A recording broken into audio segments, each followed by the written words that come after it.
Ladies and gentlemen, fellow traders, welcome to the live show. It's the first week of trading in 2026. Can you believe it? Well, first full week of full-time trading, let's say, because everyone's been on holiday. Everyone's been relaxing. So it's good to see. Well, I can't see you. You can see me, but it's good to have you here. Good to have you on board. Lekker, we can get on with it. Hello, Elaine. Lovely to see you again. You know, everyone asks if swing trading works with $10,000. Is that enough money? It's a really big question. And I always ask, what's the difference between $1,000, $10,000, $100,000, $1 million? Well, it's all in the number, I suppose. The more you have, the better. But we'll discuss that, and that's what we're going to talk about today. Today, we're going to talk a little bit about swing trading. We're going to talk about, is that enough money to swing trade with, and the reasons behind that. We'll go over that in detail, as it's important, because I get the question rather a lot. Can I trade with $10,000? Is it enough? Will I succeed? Well, there's a lot of things that it depends on, and that's what we have to talk about. I hope you're all well. Blue Mango, good to see you. Hi. Lekker to have you here. I'm waving at you, can't even wave back. Can you imagine? But I'm going to show you exactly how I approach the markets. And yeah, the questions asked, there's a lot of questions that surround this, which are really important to cover. So many people have asked me about this day trading, because a lot of people take $1,000, for example, and they start day trading on 5-minute charts because they think that's where the money's going to be, and that's how they're going to double their money or triple their money or quadruple their money overnight. So they take that money and they go and throw it into 5-minute charts where 99% of traders lose, and then they end up with a kind of a nasty situation. So what I'm going to do, I'm going to move my picture up into the middle, into the small space, and we'll have a look at the charts and we'll go over a few things. But don't forget, while we're here, before we get started, trading is risky. Most traders do lose money, and if you don't like losing money and you don't like risk, you know the drill. You shouldn't be trading. That's just one of those things. A lot of people don't understand the risk that comes with trading. Most people think that you're going to take that so-called $10,000 and immediately double it or quadruple it or suddenly turn it into $1 million. And this is where the big question arises, and this is where the big thing comes in at the end of the day, and this is why we're going to talk about it. Let me see if I can get my little picture out of the way and into the middle here so we can chat and get on with it. So, I mean, I've moved these live shows to a little bit earlier on Thursday because most people are here on Tuesday. See, most people will be here on Thursday as well if I move the time the same. I was trying to do the Thursday shows a little bit later so that I could include some of the major overseas markets which are way out of our time, including the American market. But it's not really working out that well, so I thought, I'll just keep them the same. And the usual audience that's here on a Tuesday will come on a Thursday. You guys are all here, mostly from Europe and whatnot, and some from Australia as well and what have you. But yeah, I think we'll keep it at those times just for a bit of fun. Well, let's get on with it. Let's have a look at the markets and our trades before we get started, before we go anywhere. This is one of our trades, Great British Pound, US dollar. What I've done here is I've moved the stop loss into profit. I've moved the stop loss into actually major profit here. And I've moved the take profit a bit forward, a bit further away. And we're just monitoring it for now to see how it goes, because it has moved relatively well into this level, but it is in a level of money. So I'm looking at that and thinking, you know, if it starts moving the other way, we might just, you know, let it go, because then it's bounced and it's taken the liquidity and it's moving back up. But as it stands at the moment, I'm trying to follow the trade down and make a little bit more money on it, which would be really great. The US dollar, Canadian dollar, that one is in a positive. So I've moved the stop loss up to cost on this particular trade, moved it up into cost. It does have a way to go before it hits the take profit. Eventually, I will try and move this and follow it up as well. because this one you can actually follow up all the way to the main resistance, so might be quite decent. And this one was nice because it broke that double top and it started heading to the upside. The VIX trade we leave forever. Then there was a losing trade here. Where are you? Where's the losing trade? US dollar, Japanese yen.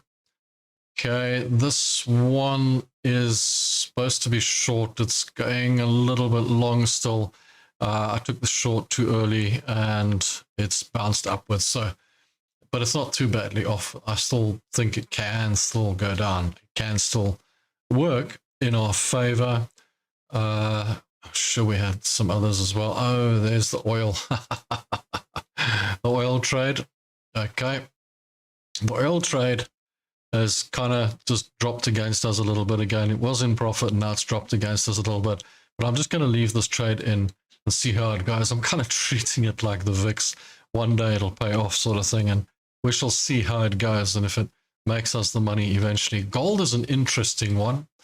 Gold has been doing some really, really interesting things. But what I pointed out in the members video this morning was if you look on the H1 on gold, there's a huge head and shoulders that's developed on the H1. And if that plays out, it's going to take it all the way back down to these lower levels at 4,300. Quite interesting that. But we don't trade on the H1. We trade on the H4, which gives us a much smaller little head and shoulders on the side here. And it paints a slightly different picture. But what I'm thinking on gold is if it's going to drop below this level, below the head and shoulders, if it drops below that, then it might be a short down to this liquidity over here. There's a liquidity pool down here waiting to be taken. It's quite a large one. So there's a good chance with that head and shoulders that it'll drop down, take some money here, and then go up. Interesting, eh? So that gold might be an interesting trade. Actually, it might actually pay off somewhere down the line. I'm waiting for the South African Rand again to do some weakening. It's time for it to do some weakening because this has been short US dollars at AR and it's crazy. The South African Rand should be much weaker. I'm waiting for it to break structure. If it breaks structure and goes the other way, then I'll definitely look at getting back into that trade again for future reference and to see how it's going. The S&P 500 this morning, I noted that it is looking a bit short. It broke through its resistance level, started heading to the upside. It's come back into this range. And if it breaks this trend support, there's a good chance that it could go down. So got to keep an eye on that as well. Major British pound pairs are my favorite Forex pairs. Hey, Diet Pepsi, good to see you. And you can't see me, but you can see me, I can't see you. But we can talk on the chat. That's the main thing. Hi, Towel. It might be to do with maybe you close to the UK, you around that area, maybe Europe, whatever the case, and that might be why you like those pairs. But the Great British Pound is, I used to love trading the FTSE as well at one time, but the FTSE is in a range, so you can trade that range. That range is always fun to trade, you know, that sort of, it's always normally been in a range, but lately the FTSE's been climbing really nicely. It's been doing the up thing, you know, it's been doing, I'm the FTSE, so I'm going to go up now. But as I said, we're going to discuss if swing trading works with $10,000 or £10,000 or 10,000 euros, whatever you want to call it. Now, I've got a sort of policy on that I have to note one major thing, and that is this. Firstly, if you're going to invest money, let's have some coffee. If you're going to invest money, set and forget, put it in there, leave it there, and let it grow and maybe add to it every month, that's going to be your best investment anywhere, because time in the market is always going to pay you. No matter what, it's always going to pay you. It just does. You can look back for the last 99 years, last 100 years in the stock market. If you'd invested in shares or even an index, you would have done relatively well, apart from, you know, those countries that collapsed. But in general, the American indexes, the British indexes, and so on, you would have done pretty well. You'd be okay with those shares. And in between, there would have been one or two shares that you might have had to cycle out of and put into a different investment, keep an eye on it, whatever the case. But in general, you don't try and trade your investments, because you never know when it's going to go up or when it's going to go down. If you try and call or time the market with investing, you're not going to succeed. So the whole point is, when we're in the market and we're trading, we're trying to time the market. And unfortunately, we cannot time the market. It's impossible to time the market. All we can do is have a business plan and as a strategy, and as I always tell you. So to turn $10,000 into $20,000, $100,000 in a year is a tall order. It's not something that you can simply do. You can't take any amount of money and just double it. Where can you put your money today? Now let's say that we don't know about the stock market, and we're not talking about casinos either.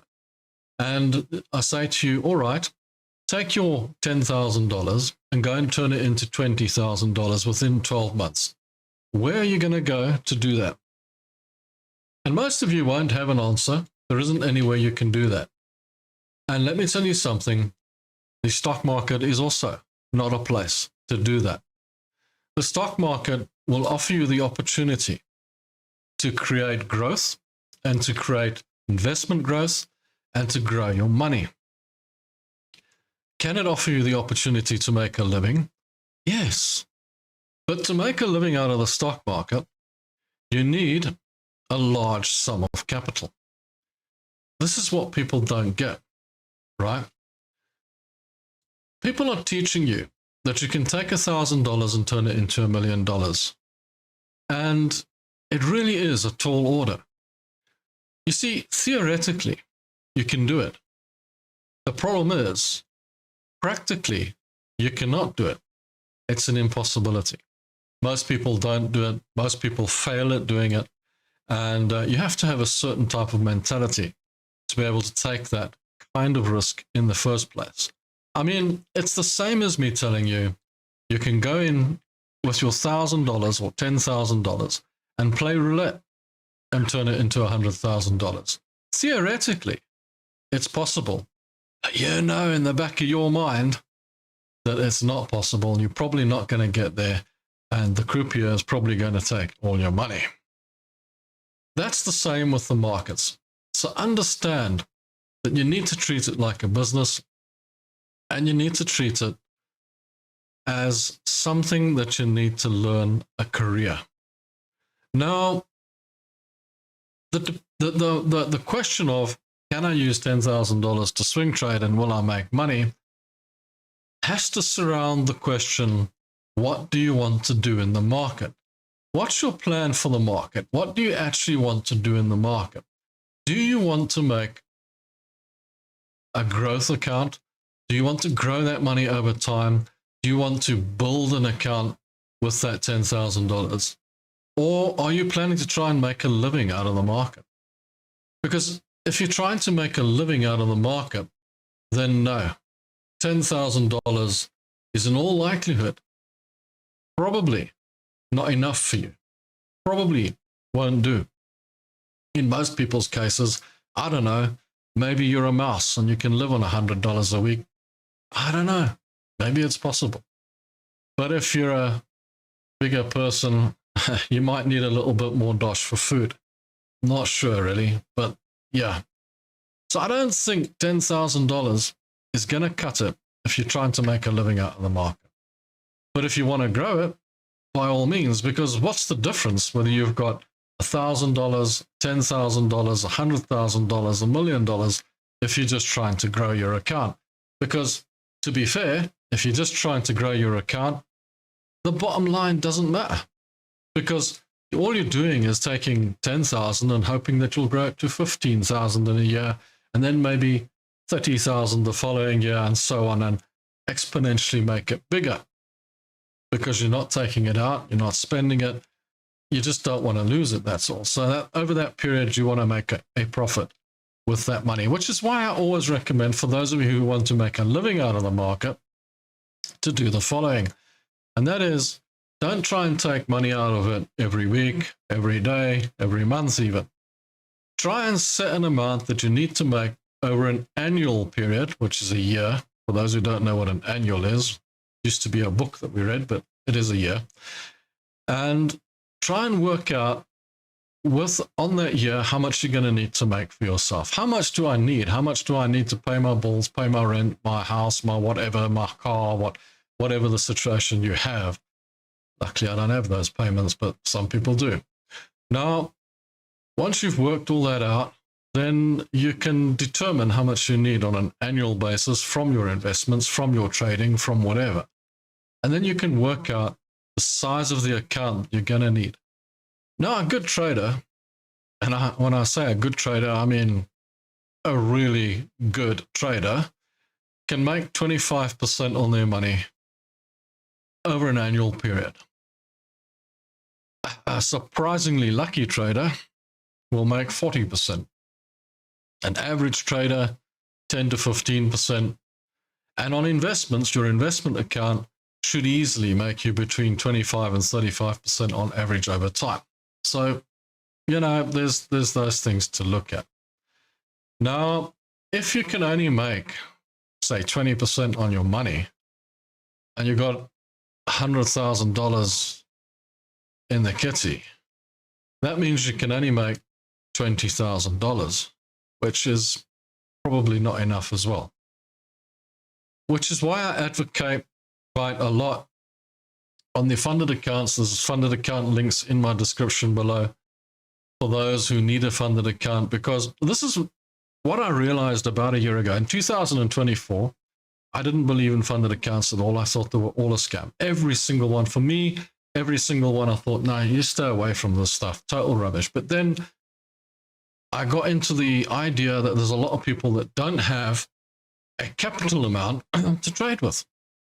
There's a lot of people that don't have the capital to get into the market, and a lot of people want to get into the market and perhaps make a living for whatever reasons. Maybe they don't have employment, or maybe they're just on pension, they want to try and make a buck, or whatever the case, right? But they don't have the right amount of capital to earn a living on the market. So now the question arises, where do you get this capital? And so what I found interesting about these accounts is you can now have a funded account for large sums of money, and you can trade with it, and you can trade with it on leveraged amounts. And if you can make a good profit on those leveraged amounts, you can actually grow those amounts quite quickly. So I warmed up to prop firm funded accounts in 2025, and I also realized that there's another fantastic use for them, and that is that you can now take these accounts and put them in between you and your cash. So you go onto the market, you learn how to trade, you do a course, you do a demo, or whatever the case, and you find out that you can trade these lovely little lines and charts, because charts don't make you money, win rates don't make you money. As you know, the market's 50-50. Every time we take a trade, we've got a 50% chance of winning or losing. Once we can manage the trade and we're in a win like this, we can move our stop loss up to cost, and the trade is now free. It's not costing us anything anymore. But when you take the trade, you've got a chance of the trade going both ways. I will discuss strategy at length, as I always do. Now, the system is not going to make you money. And this is where the problem comes in. Most people get in and they think that a win rate's going to make them money because that's what they've been told. They think that these candles are going to make them money, that these systems are going to make them money. And then they start looking for another magic pill in the market, constantly looking to try and make them money, because they come back from the demo, and on the demo and on the course, that was easy. I made loads of money there. It was easy. I mean, it was just like every trade I took, I just won. Everything just went in my favor. So now I'm going to be a trader. Now I'm a genius. Now I'm going to trade. And you start putting your hard-earned money into the market. You take your last $100,000, you put it in there with a belief that you're going to turn it into $500,000 this year. You get involved in it. You start trading and you start losing it, and you start wondering, why are you losing?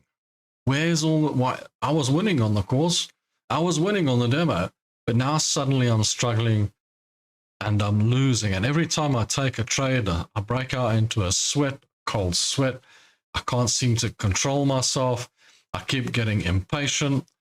I get FOMO. I get fear. All these emotions overcome you, and you start losing. Believe me, we've all been there. We've all done it. And that's where the problem comes in, and particularly if it's your last ever amount of money.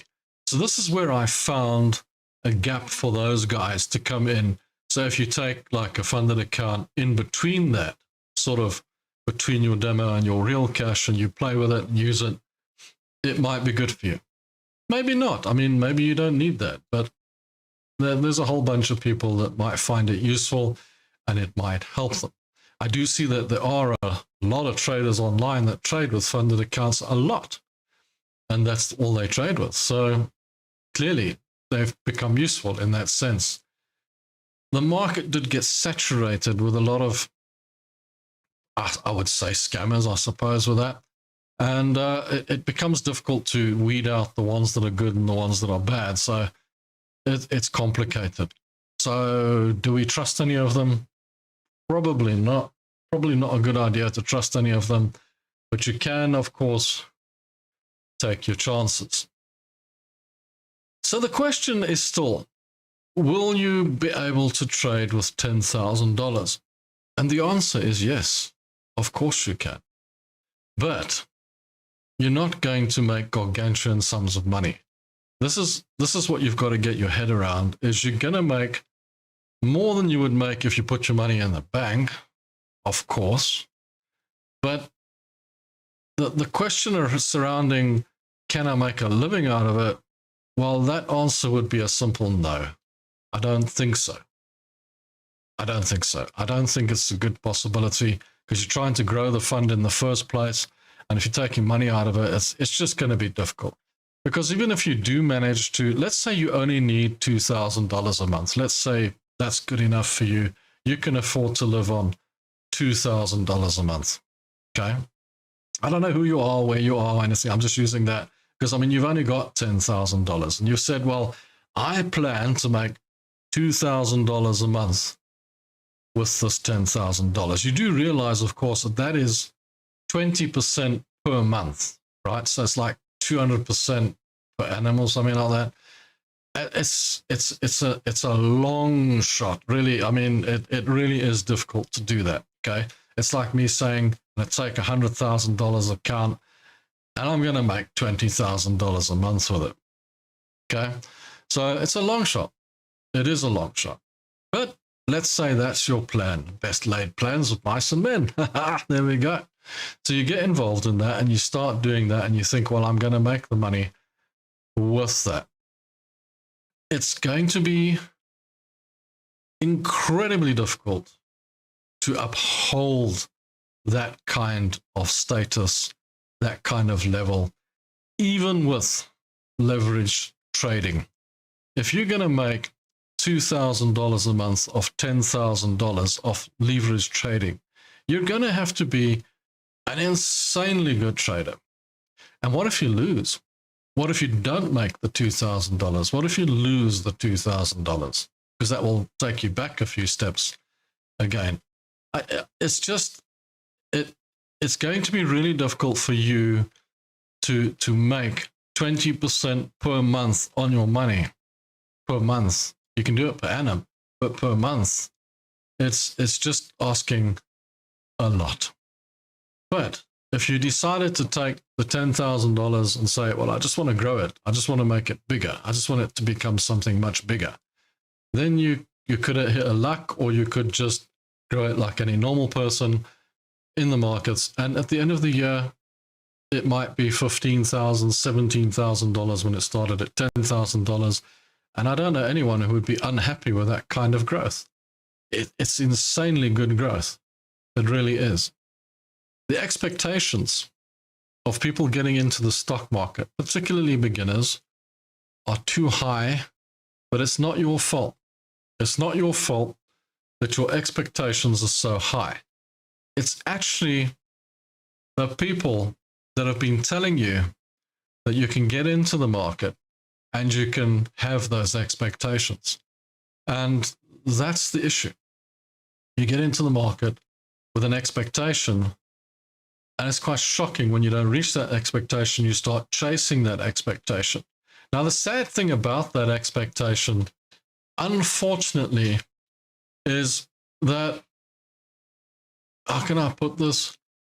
It affects people in a negative way, because there are people out there that will literally leave their jobs expecting to make that kind of money, and then find out that it's insanely difficult. If a trader tells you that they made $170,000 today, they didn't do it by having $1,000 in their account or $10,000 stopped. This is not good. This is not good at all. Hopefully it's coming back. Yes, there we go. We're back. We're coming back. Sorry about that, gentlemen and ladies. It would appear that my software decided to dump me for a second there. So I do hope that you're all back. Let's just see where we are and what we're looking at. And let me make sure you're all back before I carry on. Make sure everything is working. This happened to us the other day as well, where we had this slight failure, and then it did come back. So yeah, can you believe it? Not great, not great at all. Could also be the internet or something like that. Maybe in Africa we're getting beaten up by the internet or something. I don't know. It's kind of strange what's been going on. Where was I? Anyway, before we were interrupted by that nasty internet and that nasty break in the scenario. Oh, goodness me. Can you believe it? Yeah. I have to get back on track now and try and find out where I was. I see a lot of the viewers have left us, and I hope you guys come back and find your way back to the video. But that was terrible. That was absolutely awful. Okay. Oh, boy. So we'll just wait a second. I'm just waiting for everything to stabilize, because obviously it's been going on and offline for some reason or another. And I don't know what the issue is. I see even my platform seems to be offline here. Let me just see what's going on. Is anything moving? Have we gone offline completely? Wow. Let me see if everything's going to start moving again. Aha, there's some movement. Aha, I see some movement. What's the worst thing that can happen to you when you're having a live show? Everything goes offline. That's probably the worst thing that can happen to you. I don't know if anything else can be worse than that. Right, looks like we're going back online again, and we can carry on talking about whether $10,000 will be enough for you in the markets. Can you imagine? All right. Okay. I see we're back online again and we're starting to move again. So at least we can carry on. Just remember, nothing I say here constitutes financial advice. I'm not giving you financial advice. I'm just telling you what I've experienced in my life and what my experiences are with this stuff and this type of scenario. And, you know, the question has always been asked, can I use $10,000 to swing trade? Of course you can. You can trade with $10,000. Can you make a living from it is the question you should be asking. And no, I don't think you can make a living from it. That's the issue. That's the big question that people should be asking themselves. Not, can I trade with $10,000? Of course you can. You can trade with $100 if you want to. Can you make a living from it? That's the question you can't answer. That's the question that you can't get around.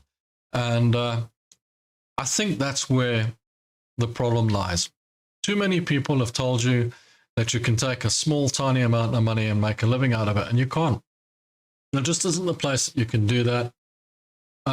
There's been many I would say, gambler in the world that thought they could do that, thought they could go to the casinos and make a fortune or something like that, and then they lost it. And then in the stock market, you get kind of like a similar scenario where everybody thinks they can just go and start making loads of money and they find out that it's more realistic than ever before, that you can't just take $10,000 and turn it into $100,000. I mean, if you're thinking that you're going to somehow, I mean, how are you going to make 20% on your money every month? How are you going to make $2,000 on a $10,000 account every month if that's all you need? How are you going to do that? What are you going to do? Most of you are going to try and drop down to day trading, because on day trading you can make the money fast, you can make the money quickly, and you forget the one big rule. And the one big rule is what you can win, you can lose. So in other words, when you do drop down to the trading where let me show you something quickly. Let me show you something quickly, very quickly. Let me see if I can just find that stuff here. Here we go. There's the news and Google page, and I just want to show you this. Okay, so here you are on the news and Google page. Here's a trading company. This is called EIGHTCAP. This is what I was talking about earlier, funded trading accounts, and you can get these funded trading accounts down below in the links. You've got the day trader challenges, the normal challenges. Read this bit at the top here. Everyone reads it, everyone ignores it. CFDs are complex instruments and come with a high risk of losing money rapidly due to leverage. 83.36% of retail investor accounts lose money when trading CFDs with this provider. That doesn't just mean this provider. It kind of means any provider. Now that is, in all likelihood, probably an average between day trading and swing traders, okay? Because what I found is generally people that trade on 4-hour charts, daily charts, things like that, swing traders tend to lose, about 75% of traders tend to lose. And then on day trading, the ones you're going to drop to try and make more money, 99% of traders lose money there. So you've got to ask yourself this question. If I'm going to drop down to the 5-minute charts with my $10,000 to try and make money quicker, because I'm sure if I trade on the 5-minute charts, I'm going to take my $10,000. I'm going to easily make $2,000 a month from that. I'm easily going to make money on the 5-minute charts. Oops, I forgot to check that I might lose. And that's the problem.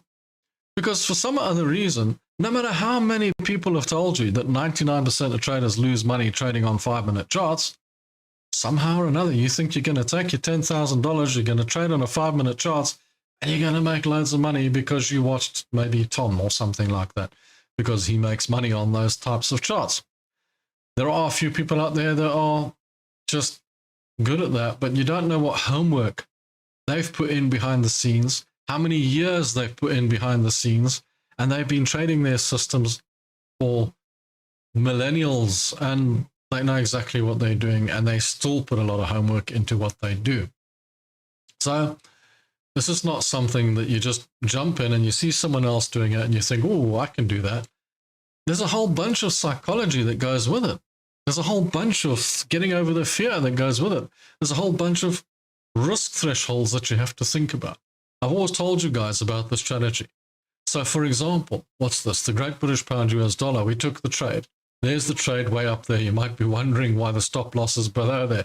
Well, the stop loss was up here. You see, the first thing that I do in my business plan is I look at where the stop loss is. And I say, where am I going to put my stop loss? I'm going to put it in an invalidation area. I tell you guys this every time. And then I keep the risk the same on every single trade. Whether it be $500, $1,000, $250, $10,000, it doesn't matter as long as the risk is the same on every single trade. Normally try and equate it to 1%, 2%, or 0.5% of my account, depending on what the account is. And then you say, all right, I'm risking $1,000 per trade, so I'm going to risk $1,000 on every single trade, no matter how comfortable or good I feel about the trade. And then I put my risk in place. And then I look at if I can make more on the win. And so, for example, this would have been there, and my take profit down there. Could I know obviously that is, I opened it up there. So then the reward is, it's almost 1-to-1, but it's a little bit more than 1-to-1. You want to make more on your wins and lose less on your losses. Just looking at the overall picture here, but it's not a train smash, okay? what I'm looking at here, why won't this reset now? Okay. What I'm looking at here is it's come down. It's come down into profit. It's moved into profit. And then what I'm doing is I'm taking my stop loss and moving it into profit. And that way, or first I'll move it up to cost, then I'll move it into profit, because that way I'm not taking any loss on the trade. And if it comes back, I'll just get taken out for a smaller profit. And that's how I follow my trades. And I've also taken my take profit, which was up there, and I've moved it further down. I've moved it away. So now I'll just keep pushing it away. Like you would push your stop loss away, I'll move my take profit away. And that's the strategy. The strategy is to try and make more on your wins and lose less on your losses. The US dollar, Canadian dollar, another good example of that. We've taken this trade. I've also moved the stop loss up.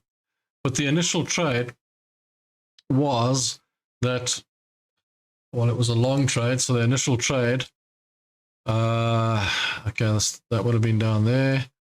We would have taken the trade there. We were looking at take profit up there. So once again, but this one's got lots of opportunity to move the take profit away. Simple. That's how you take the trades. So strategy. It's all about strategy. And then you can trade with any amount of money. It's just a question of whether you need the money to live on, because that's where the problem comes in. The problem is not about how much money you can trade with or what you can turn it into. The problem is, how much money do I need to trade with? And of course, you know, the system is very easy. Support and resistance. You can just buy off the support, sell off the resistance. I normally wait for a red candle off the sell and a green candle off the buy to close. And we trade on the 4 hour. Swing trading is easier because you can come in the morning, put your trades in place, go and do what you need to do, relax, come back, check on your trades, see how they're doing. You got your trades in place. You can see what's happening. There's no big deal. You can leave the trades there. Check them out. What I don't do is leave money in the account. I take the money out of the account. I don't leave money in brokers' accounts. I leave it in the bank. It's a better place for it, or in my investments. Most of the money I try and put into the investment accounts because that's where they grow. But once it's in an investment account, I don't take it out. I leave it there. So that's also, you know, you just leave it and it grows and it grows and it grows and it grows and it grows. So you got to think about that as well. Remember, it's not financial advice. It's just what I do. Okay. What you want to do is up to you. It's entirely up to you. You know, you can have as many trades as you want in place. There's a whole bunch of trades on the go there, just lying there, running on the bottom. Just leave them in place. Let them run. Don't worry about it. Just leave them running. And then later on sometime, come and check how they're doing. If they're starting to go pear-shaped, get out of them. You know, you don't want to be losing money for no purpose whatsoever. For example, this oil trade I've left in forever. It was in profit. It's gone into loss again. Am I panicking? No, not really. Just leaving it, letting it go and see what happens. See how it goes. Bitcoin, I'm waiting for a chance to buy this at some stage. So I'm waiting for it to relax, come down, maybe take a buy and go back up at some stage later on. So that's quite a lot of chatter about $10,000, I suppose. Do you have enough money to trade in the market? So now we can start talking about something else, something more fun. Now we can start waffling. Like I always say, for those who don't like waffling, probably shouldn't watch me because I waffle on. And if you don't like waffling, it's probably better to watch a clown or something. I don't know. We'll just talk about anything and rubbish, and I answer questions where we can. Now, I hope that helped, by the way, that whole speech on the $10,000. Because you know how many questions I've had on that? Can I trade with $10,000? I've had loads of questions on that. It's actually a lot of money. It's not peanuts. The problem is most people who ask that question want to make a living out of it, and that's where it gets tricky. That's the tricky part. You can't. It's going to be difficult to do that. A good advice that is not mentioned or as not mass inclined don't realize. Most casinos won't let you bet $10,000. You need permission because odds of winning is the highest with one bet. Higher up and all in the stream. You know, I've seen some, when you talk about that, I've seen some insane tables. So just depends where you go, I suppose. But yeah, you cannot compare, and this is where the mistake comes in as well. You cannot compare trading to gambling. Trading is not gambling. Trading is a career. Trading is something you do. Investing is something you do. This is something that has a process. You can use that process to make money with it. It's got probabilities, and you're not playing just against a house or anything like that. You're following the money, and if you're investing in shares, it's like investing in a company. So, the whole process has been skewed a little bit because a lot of people are thinking about it as a bunch of lines, a bunch of candles, trading in an algorithm, trying to make a profit, trying to quickly trade against another trader, and so on. And that's not what the markets are about. That's not what they're actually designed for. What the markets are actually designed for is to give the normal person in the street or the institutions or whatever the ability to invest in a company. Now, why do companies need investment? It's because if I start a company, I don't have enough money to make the company bigger, right? So I get you to give me some money, put it in my company and be part of my company so that I can make the company bigger and grow and buy machines or whatever the case, and the company grows. And as the company grows, your shareholding grows with it. That's what it's meant to be.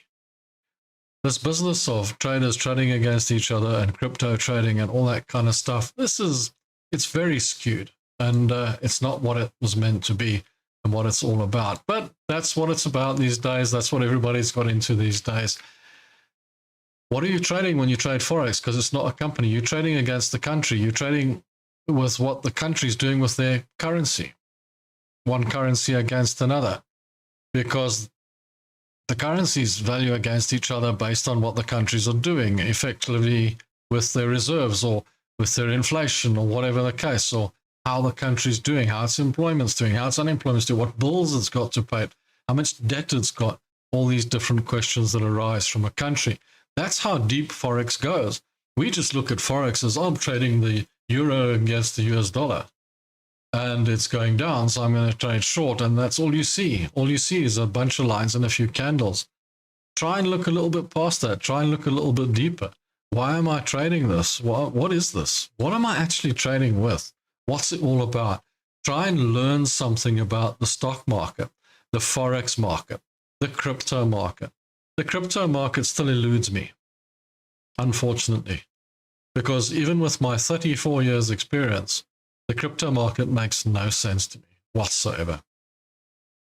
For me, the crypto market is one trader trading up against another trader, and the two traders are making up the price.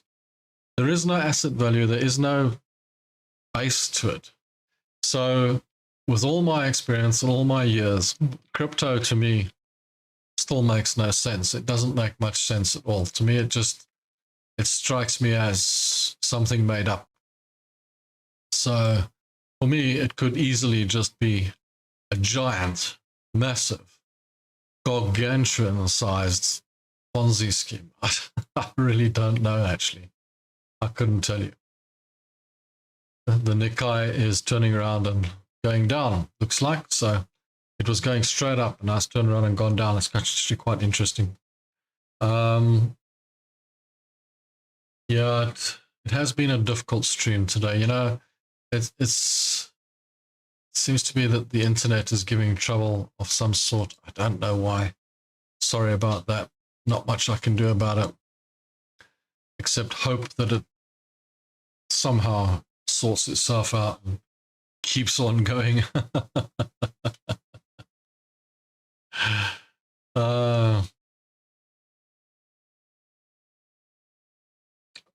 Hey, Dive Popsy says $10,000 need to trade micros. I would trade trend lines on the NASDAQ, micro 1 hour chart, and set stop at $150.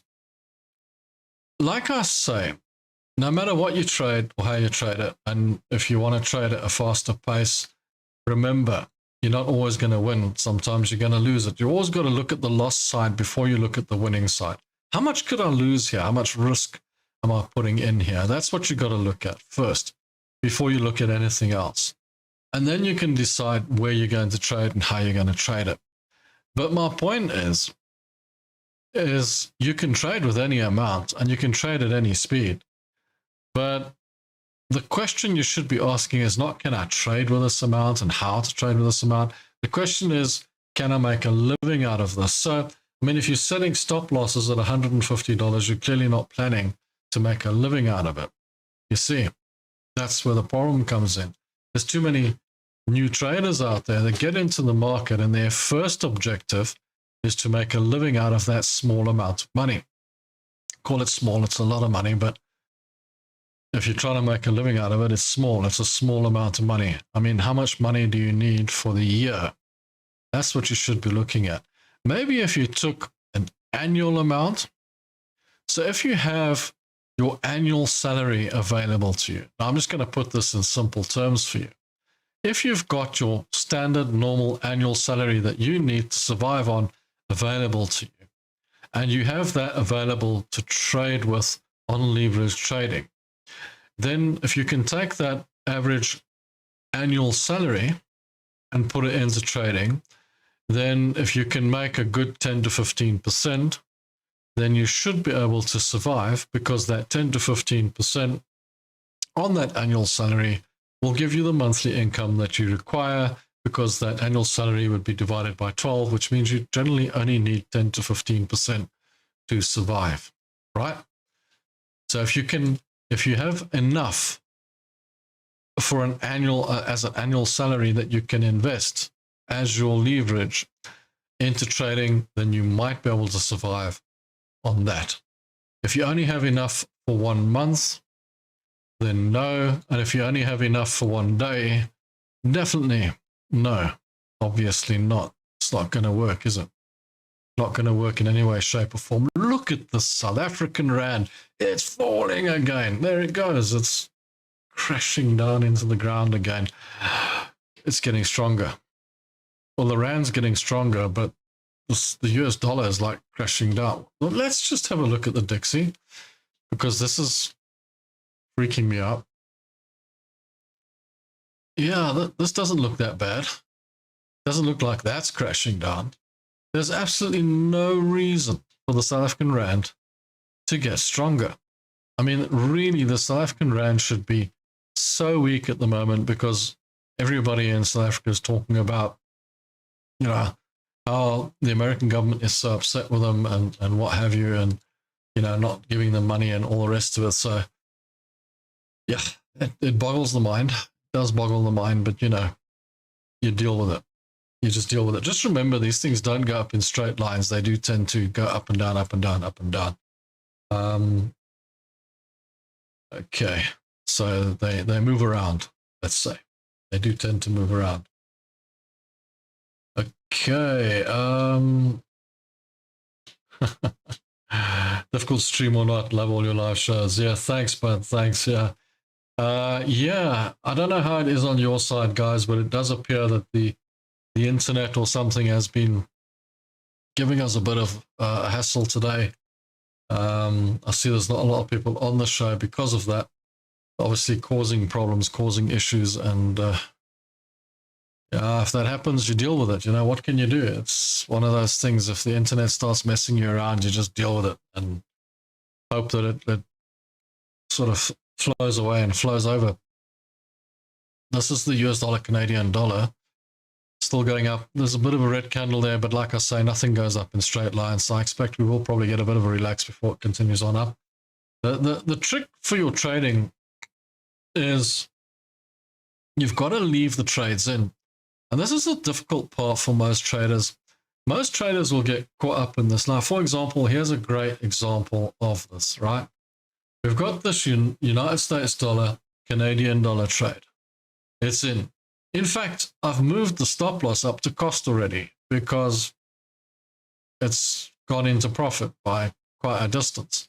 So it's gone into profit. It's quite nice. It's halfway to its target.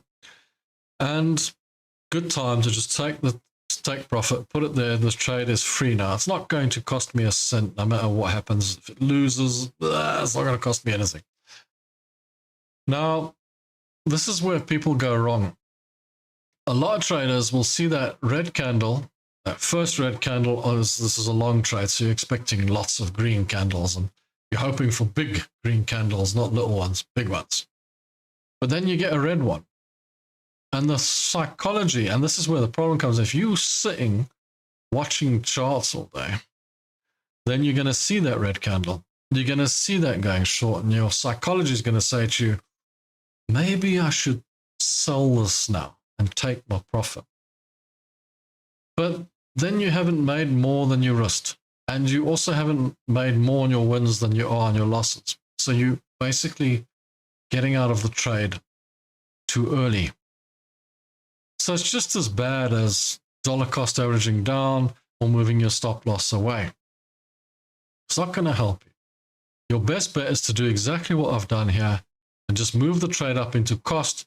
It's costing you nothing. Now you have a trade in place, which will hopefully reach target. And that's what's important. You know that you have to be able to sit on your hands, just let it happen. Now, Great British Pound, US dollar. Same scenario. See that little green dot there? Now, if I'm sitting watching this all day, that's going to drive me insane. And the worst part about this trade is it's moved into this area of liquidity, of money. And I did say, if it starts bouncing out of there, I might just walk away. Now, the problem with this is if you're sitting watching this, you're going to walk away right now. And it's better not to walk away. Just leave the trade in place. Look, my take profit was here. And then I moved it away. I moved it a little bit further out because that's what I do. Move the take profit out. Don't move the stop loss out. Move the take profit out. I have moved my stop loss into a reasonable profit. So if it takes this out, I'm not going to just make break even. I'm actually going to make a small profit. So it's okay. A couple of $100 or whatever. It's great. Walk away, accept it. But if this does continue to go down like it should, because if I take a little one of these and I draw it here, see, now what I got to look at, simple really, now what I got to look at is does that break to the upside and break through that and go the other way? Because then, you know, I can start looking at, all right, it's going the other way. As long as it stays in this sort of trend, I'm happy to leave it there and let it continue on to the downside, and see what happens to it. So it's going to make a profit. The trouble with traders, especially beginner traders, is you sit and you look at the charts all day. You sit and you watch the charts all day. This is probably why most day traders fail. Because if you're watching 5-minute charts, you're watching 1-minute charts, things like that, then you're going to see this all the time, and it's going to take you out of the trade all of the time. So effectively, you become a scalper. Effectively, all you ever do is scalp, when what you want to be doing is just leaving the trades in and leaving them for as long as you possibly can. Because very often it'll do that, and then the candle will turn around. When I come back and look this afternoon, that might even be a red candle coming all the way down to the take profit levels. You've got to watch out for that when you're in a loss as well. What traders always do when they're in a loss, they move the stop loss away, or they're in a loss and then they dollar cost average and they make the trade bigger. The minute you make your trade bigger on the loss side, what you're doing is you're messing with your risk management, because you said I will risk $1,000 per trade, and then you in a loss, and then you double the trade, and now you're risking $2,000. If you go into a profit and your trade is at cost and you want to double the trade up and make it bigger, nothing wrong with that, because you're making much more profit, which is what you want in the first place, as long as you keep your stop loss up in the cost. But when you dollar cost average into your loss, what you're doing is you're making your trade bigger, bigger, bigger. And generally what happens is instead of it going for you and getting better, it gets worse and worse and worse and worse. And it just keeps on going into the doldrums. And you don't want it to do that. So in other words, it starts at 2,000 loss, then it's 4,000, then it's 8,000. And before you know it, you're way out of your league. And the market just keeps on taking your money, and it just gets worse and worse and worse. Eventually, you can't handle it anymore. You get out of the trade. You walk away and you say, oh, well, it didn't work out. And it goes the way you wanted it to. That's even more painful.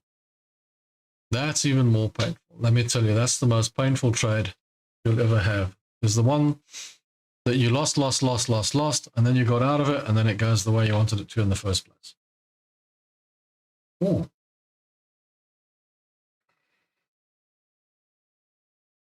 So Alexis has been profitable doing swing now for five months.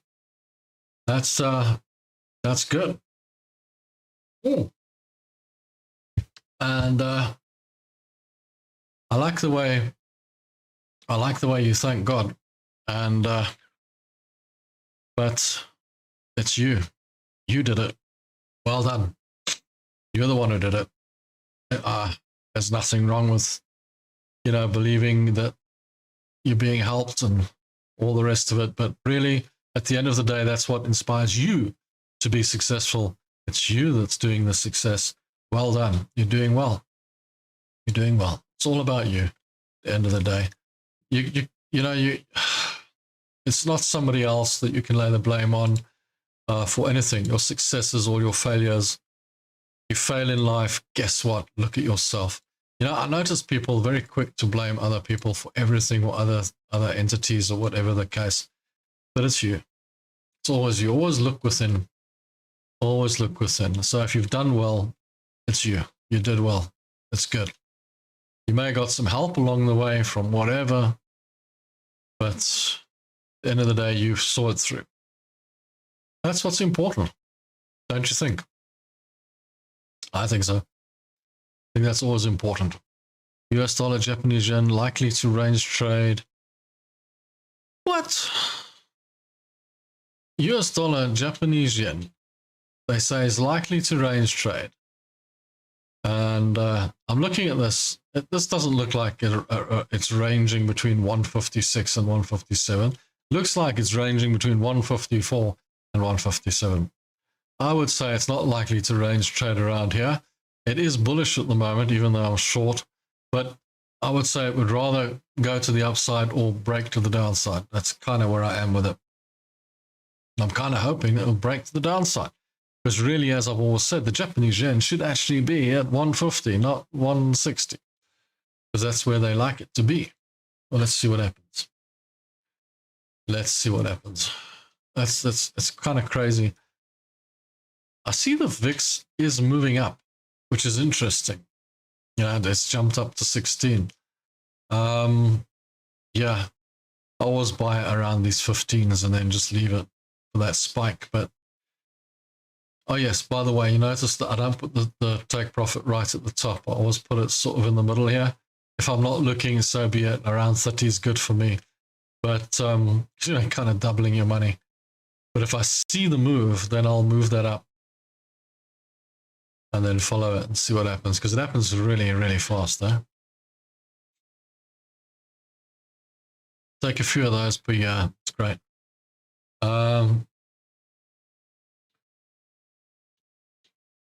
Who the heck has 10K to start? It's interesting that you say that. How's it, Marlene? There's a comment here, who the heck has 10K to start? I love that comment, because that's what I didn't realize about a year ago. Like I said, in 2024, when I didn't believe in funded accounts, I thought, everybody's got 10K to start. Everybody's got 100K, because you don't realize there's a lot of people that don't have that kind of money. And it came to me, it kind of whacked me on the back of the head rather solid when I started doing the YouTube videos at speed and putting them out there, and I saw the comments and I thought, hang on a minute, there's a lot of people here that maybe don't even have the 10K to start. So I warmed to the funded account idea of having funded accounts where they can offer you accounts that you can pay for, and then you get a 10K, a 20K, a 50K, a 100K, 200K account, whatever the case, that you trade their money and they give you a share of the profits. And it also teaches you to trade really well. But believe me, there are a lot of people out there that have got that kind of money to trade with. I started very young with a very small amount of money, and I grew it because I didn't need to use it because I had other things going on the side.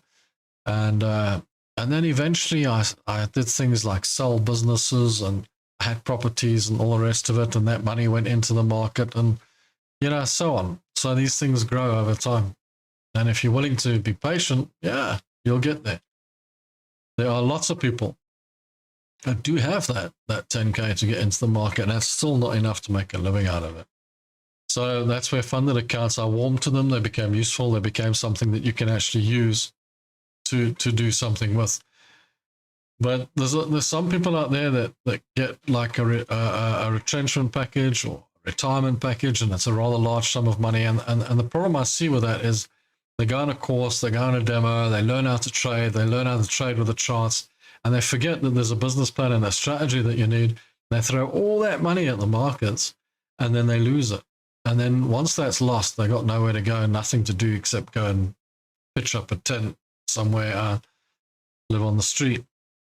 So it's very dangerous. It's very dangerous on that sense, and that's why I try and warn everybody to be cautious, to stay in the game. It's very important to stay in the game. Greed can take you, put you in a place that you just don't want to be in.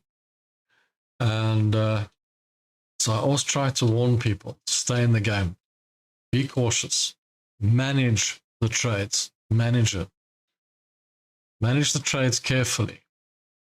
Don't just think you can go and day trade and throw all your money at it and then it's gone.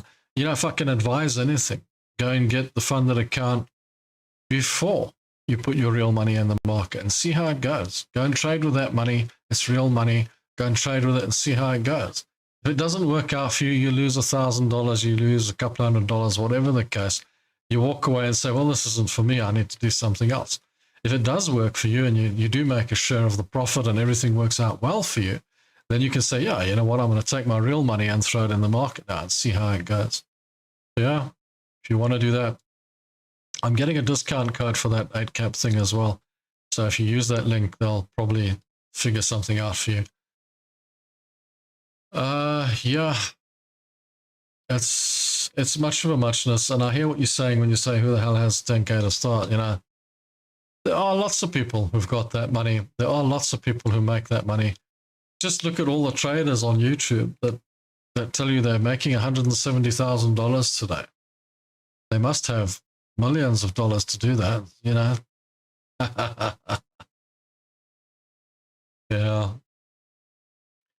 It's never easy, is it?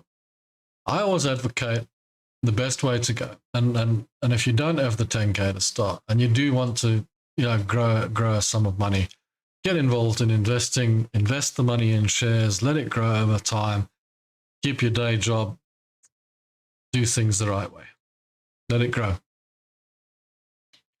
After 1 year of losing money in trading, we finally figured out strategy and psychology. I started with $5, and today I have $1,000, which is a huge amount in the Philippines.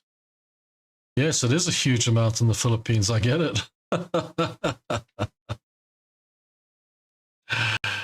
Okay. If you've grown a $5 account to $1,000 in a year, you realize that is a huge gain. So somewhere down the line, you've probably gotten quite lucky. So be careful of that. Be very careful of that, because what I find, here's an interesting point. What I find is it's easy or easier to grow a small amount of money into a large amount of money, like $5 into $100 into $1,000, because the risk is negated, than it is to grow $10,000 into $100,000. And also to do that, you do require a few good lucky trades. So, if you're lucky enough to have an insanely good winning streak, and you've got the right amount in, You can grow the money, but it's not the norm. It's definitely not the norm to make 1,000% on anything. It's definitely not the norm. You know, a lot of people, what we call a 10-bagger in the market. You get 10-baggers. I've had a few in my time where you buy something. It's extremely cheap. Maybe you buy it because it's extremely cheap. Maybe you buy it because you think, it looks good. You buy it. You're planning to make a profit. Everyone's planning to make a profit. I mean, that's how you trade. And then it runs like crazy. It goes from $6 to $100, and you've bought 1,000 shares, and you're thinking, phew, look at that. That can happen. And that has happened to me a couple of times. It's great. But I mean, I've been doing this for a long time. 30 years is a long time. 34, actually. So yeah, it happens. But it doesn't happen every day. And if it happens in the beginning of your trading career, it's dangerous. Because what happens is you become overconfident. You think it's going to happen all the time. And it comes around and it bites you. So be very, very cautious.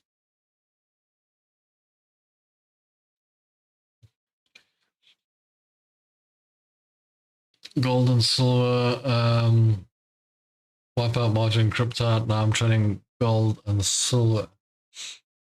You see, it doesn't matter what you trade. It actually doesn't. Everything is the same.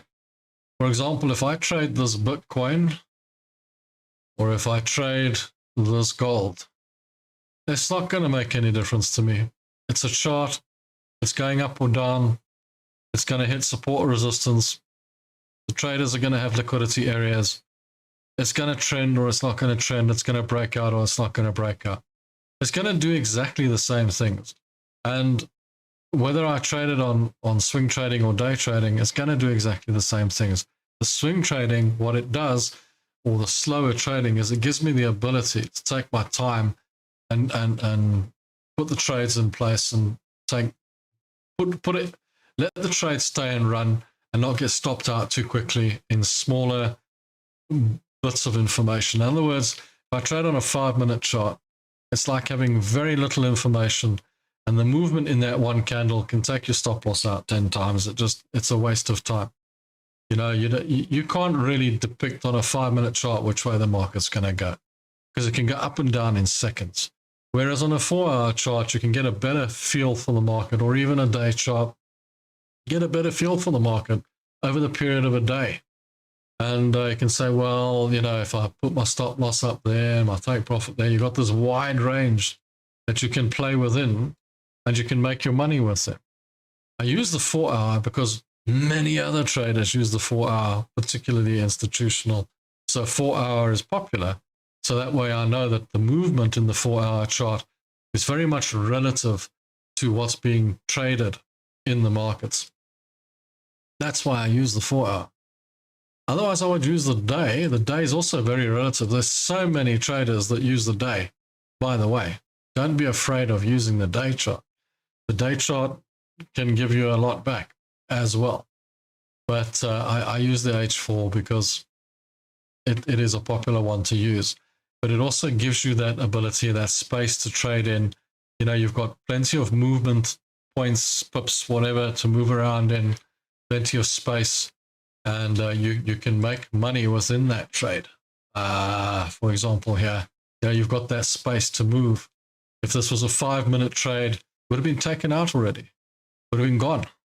You would have lost the money or made the money or whatever. You wouldn't be in this trade anymore with these kind of movements. This would have gone back, would have taken the money, would have sent you on your way, you would be gone. Where's the M5? Like I said, you would be gone. So you would have gone short here, which we are. We've been short, and it would have gone into this level, which we have. And look at that, it's going back out again. And by now, this would have taken your trailing stop out. You would have been out of the trade, and you would have made a small amount of money. There's no point to these 5-minute charts. Whereas on the 4-hour, you're still in the trade. You've still got a chance of it going much further down turning around and going the other way. So I prefer the swing trading scenario, let's say. It works better for me. And I've heard many a 5-minute trader, 1-minute trader say, oh yeah, margin got wiped out. Yeah, account got closed. The account got wiped out. There's a reason for it. There's a reason for it. If I'm trading on this and I'm short and I'm looking at it and it's looking good, you know, look at the movement here on a 5-minute chart. All of these movements, okay? Where would you have been with your trade? And then hopefully you would be trading with the same amount of money, because I mean, what's the point of risking less and taking 25 trades and so on? So you would be trading, if you're risking $1,000 on the 4-hour, surely you would be risking $1,000 on the M5 as well, with a view to making the money quickly or losing the money quickly. Look how quickly that's turning around. On the 5-minute chart, suddenly it's coming back, it's turning around, it's coming down again, it's coming down to take this money here. So in all likelihood, this candle is going to start to look a little bit different shortly, and that green bar is going to come down. But as we're swing trading, as we're in the 4-hour, even the day, we're just going to stay in it. Now the question remains is, will this remain bearish? Well, according to the day chart, probably. That's the day chart. It's still bearish. What about the weekly chart? Red candle there as well. Looks pretty bearish there too. So you can go to the higher time frames, jump up a little bit to the higher time frames, and just quickly have a quick spot there and see what that looks like. Or there's the H4 again, back to the H4. So just jump around on your time frames and see what you've got. I mean, you can also jump down to the H1 and go, okay, what's happening on the H1? On the H1, it is bouncing a little bit. And on the H1, I could actually see if it's catching that line a bit, you know. But am I going to sit here and watch charts all day? No, most certainly not. That's not what we're here for.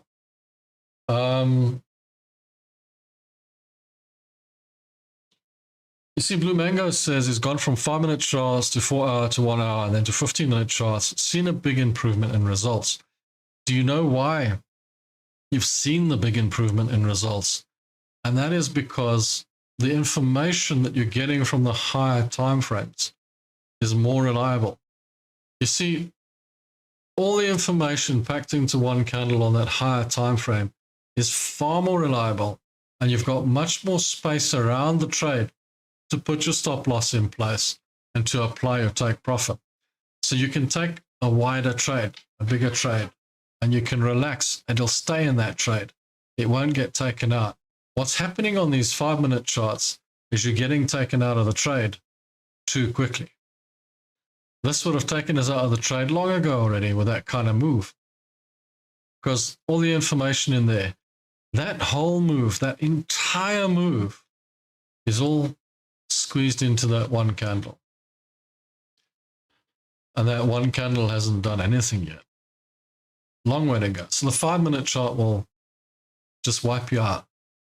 Before, I mean, like I've said, the markets don't move up or down in straight lines. It'll come down, come down, come down, come down, go back up, come down, go back up, come down. That's how they work. But if you're trading on the 5-minute chart, it's like all the way down, all the way up. Your results will never be as good as on the higher time frames, because the higher time frames give you a much better scenario with the information that you're getting. That's why when you're looking for direction, you go to the higher time frame and check what's happening on the higher time frame. What have we got on the day? Oh, the day shows that it's bearish. Now I've got some really good information. Now I know what I'm doing. Now I can trade with that information. That's so important to do that. You know, that's something that you need to consider. In fact, you know, Blue Mango, you're saying no new trader should go lower than the 1-hour charts in your opinion. In my opinion, you know, beginners should trade on the day. That's my opinion. If you're a beginner, if you're starting out, you haven't traded before, and this is you're new to the game, so many of you guys jump into trading, and the first thing you do is you jump down to the 5-minute charts because it's all exciting and there's lots of little things moving on the screen, and you put screens all over the wall, and I don't know what else. And then these little things start moving around, and you start trading and you start losing. You start wondering why. It's because you just got no charts. My opinion, a beginner should start on day, even weekly perhaps, and learn the process and the movement of the market over time. Learn what it does. Let it take its time. Start on the day. Give it space. Work on the big picture. And if you're working on the day here, look at the amount of space you're going to be working with. Look at how much easier it becomes. Even on the H4, it's still difficult in comparison to the day. And you go to the day, it's easy peasy. You just go short on that, come back tomorrow and see what it's done. Now, I put this down to, like, when we started trading back in my day, just the other day, we didn't have computers. We didn't have all these fancy programs. We didn't have anything like this. In fact, we didn't even have leverage trading. You just traded with whatever money you had. And we used a dial-up telephone to get our trades done. And that was all done on a daily. Look at it this morning, look at it tonight, look at it tomorrow morning, see where it is. That's kind of how we traded. So that taught me the markets. That taught me how markets work.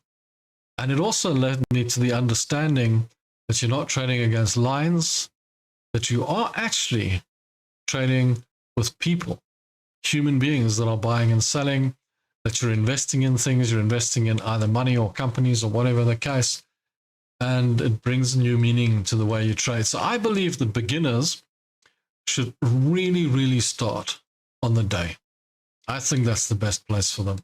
I know I show you guys the H4 all the time, but most of you guys are a year in, 2 years in, you've been there, done that, sold the t-shirt, day traded on 5-minute charts, 1-minute charts, 1-second charts, some insane stuff. So that's fine. But for those guys who have just rocked up, said, let's watch Rob's channel, do yourself a favor. Start trading on the D1 on the day. You'll be better off.